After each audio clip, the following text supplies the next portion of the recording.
Eto na ang tambayan ng mga mahilig saan. MILF, MILF, My Intimate Love and Fantasies.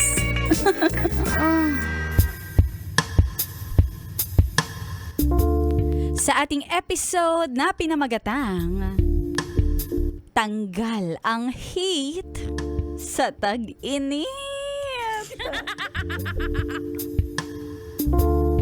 May kwento ako. Lalaki ako at share ko lang ang intimate love and fantasy ko. 40 na ang edad pero mukha pa ring bagets. Uy, sana all si kuya, oh. Lalo pa at may jowa ako. Ang girlfriend ko na 15 years na mas bata sa akin.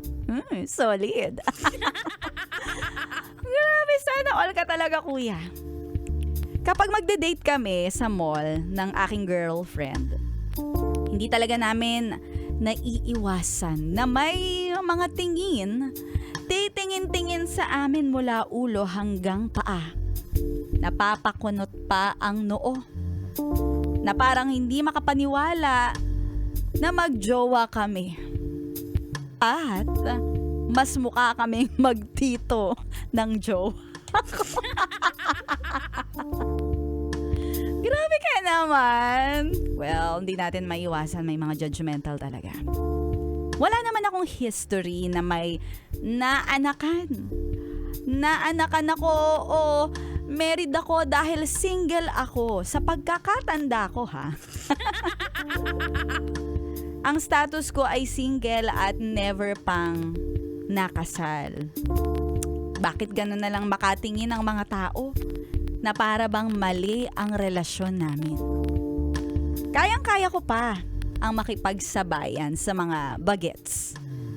Usually talaga, yes friend, itong mga nagiging jowa ko ay pinipili ko ay mas bata sa akin. Ngayon ang girlfriend ko ay sobrang adventurous. Marami siyang gustong subukan na hindi ko pa nga nasusubukan. O, diba?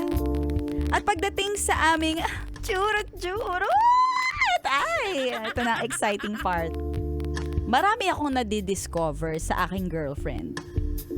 May dinala siyang pineapple juice, at snow bear, yung candy na maanghang. Sa akin daw, ang pineapple juice. At tig-isa naman kami ng snow bear. Ay, taray. Napagtanto ko na kung saan ginagamit ito. At nung natry ko ay anong ligaya ang aking nadama. Taray. Tanggal talaga ang heat sa tag-init. Hindi yung anghit sa kilikili, no? Heat na mainit na panahon, tanggal ang heat. Okay. At syempre, nag-cheers pa kami. At hanggang ngayon, lagi na naming sinasama sa aming jurut-jurut ang pineapple juice. Cheers para sa tamis na hindi nakamamatay. Taray naman.